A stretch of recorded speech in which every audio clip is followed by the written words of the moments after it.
Alright, what is up everyone? Welcome back to the channel. My name is Chris, and today, Flyers versus Islanders, second round preview. Full series here. Let's take a look at it. Let's see the schedule for the games. Some stuff going back to the regular season. And just the way that these teams play is really similar. So let's take a look at it. And again, guys, I'm really appreciating all the support you guys have given me lately. We just hit 48,000 views in total for the whole channel. So again, thank you all. And one thing is that the subscribers have really been going up lately. Obviously, the team playing now and things like that, and just the way that the Phillies and Sixers have been. A lot of people have been really complaining about those teams. I don't necessarily watch them that much. I do watch the Phillies a lot, but not as much as obviously the Flyers and some of the other teams. But still. I've really been appreciating it. And, it seems like we've been getting a lot more views. I know the subscribers have gone up. I had like 467 the other day. I think it's like 478 now. So again, I really appreciate the support if you guys are sharing my videos and things like that. Again, it means the world to me. So let's get into this one. Okay, Flyers versus Islanders, right? I personally have a hatred for the Islanders because the first ever game that I went to, they played the Islanders, and the Flyers had a 2-0 lead from goals from Mike Knuble and Scott Hartnell back in 2013, and they blew it, and the Islanders ended up winning in a shootout. Evgeny Nabokov was in net, and that's how long it was. Brizgalov was in net. The Islanders still had John Tavares, guys like Nikolai Kuhlman. It was just crazy. It really was. I believe at the time they still had Zizekas, so he's still on the team nowadays. But even still, I mean, obviously with Tavares being on Toronto now and things like that, so it was a long time ago. It was March 28th, 2013. It was the game where Giroux kind of had like the shootout goal with the drag shot, and he scored. Beautiful move, but even still, sadly, the Flyers ended up losing. Tied the game late, but they ended up losing that one in a shootout 4-3. So that's one of the reasons why I never really liked the Islanders, because they kind of ruined that night for me. I believe I think I was like 9 or 10 years old at the time, so again, it kind of sucked. But let's get into this one. 0-2-1 versus the Islanders in the regular season. They had 3 games, October 27th, November 16th, February 11th, and then they were supposed to have another one, March 24th, but obviously that got canceled because of the coronavirus. So October 27th, they lose 5-3 in New York. November 16th, you blow a 3-0 lead at home, you lose 4-3 in a shootout.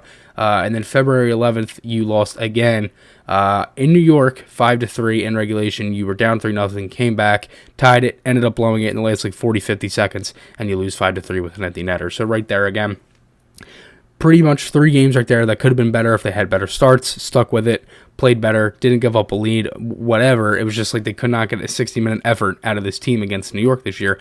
They were the only team that they did not get a win against in the Metropolitan Division. So they beat Columbus, Pittsburgh, Washington. I could go on and on. Obviously, you guys know the teams. They beat everybody besides the Islanders in that Metropolitan Division. So the schedule for this series is looking like it's going to be a couple back-to-backs here. So tomorrow is August 24th at 7 o'clock, Monday. That's game 1. August 26th at 3 o'clock. That's a Wednesday. That is game 2. So then the next game is that Thursday, the 27th at 7 o'clock. That's game 3.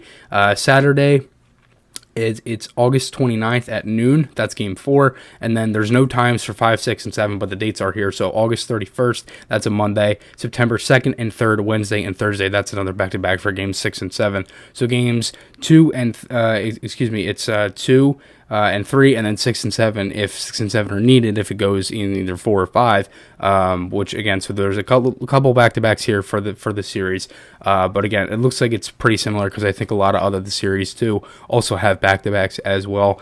But again, I think one thing I want to talk about here is, though, with going into the second round, I mean, literally anybody can win. I mean, we saw it last night with that Dallas-Colorado game. Everybody thinks that the Avs are going to roll over Dallas. It's like, no, that's not going to happen.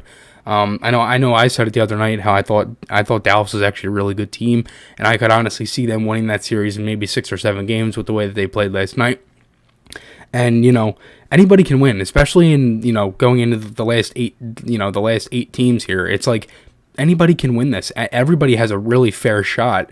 Again, I mean, honestly, you can say anybody can win from the first round, but that is sometimes a little bit overlooked just because of the way that teams play and things like that. Obviously, you have lower seeds and things like that, and there's also more teams. So again, once you get to the bottom 8, it's like, honestly, it's anybody's game at this point. So again, I think both of these teams, the Flyers and Islanders, they're really similar to me. their structured defense. I mean, it's structured. It's similar playing styles. They play smart defense. Everything is to the outside. They basically make you force things that aren't there. Like, I know the Islanders did that a lot versus Washington, especially in that in the Game 5, the elimination game, where they won that game 4-0. The Capitals couldn't do anything because everything was to the outside. They clogged up everything, and they were just trying to force passes that weren't there. And I think that's how the Flyers played versus Montreal at times too. I know the Canadiens were able to break it out sometimes, and they were able to get goals, and 5 goals in games 2 and 5. But even still, a lot of the time, the Canadiens, they couldn't do anything because the Flyers were just so structured and they played so well in their own zone. So again, the Flyers, they scored 10 goals in that series. Islanders ended up scoring 17. But I think, a lot of them were empty netters. I know 2 in Game 4 were empty netters, so technically that's 15 with goalies in net. So right there, they're pretty similar teams.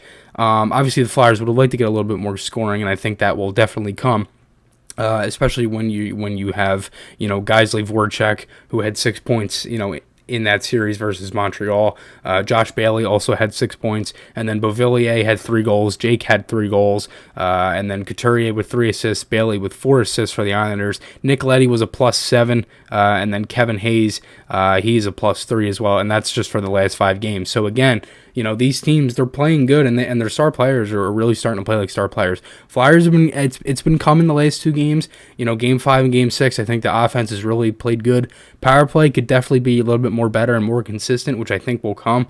Again, the Islanders, they don't have the greatest penalty kill, but again, it's pretty good, and I think the Flyers will be able to really pounce on that if they can get that going, because it seems like a lot of the goals that they gave up versus Florida in that qualifying round, a lot of them were power play goals. And obviously I know the Panthers, and I know you guys know, Panthers have a really, really good power play. So again, I mean, you got guys like Mike Hoffman, Huberto, Barkov, etc.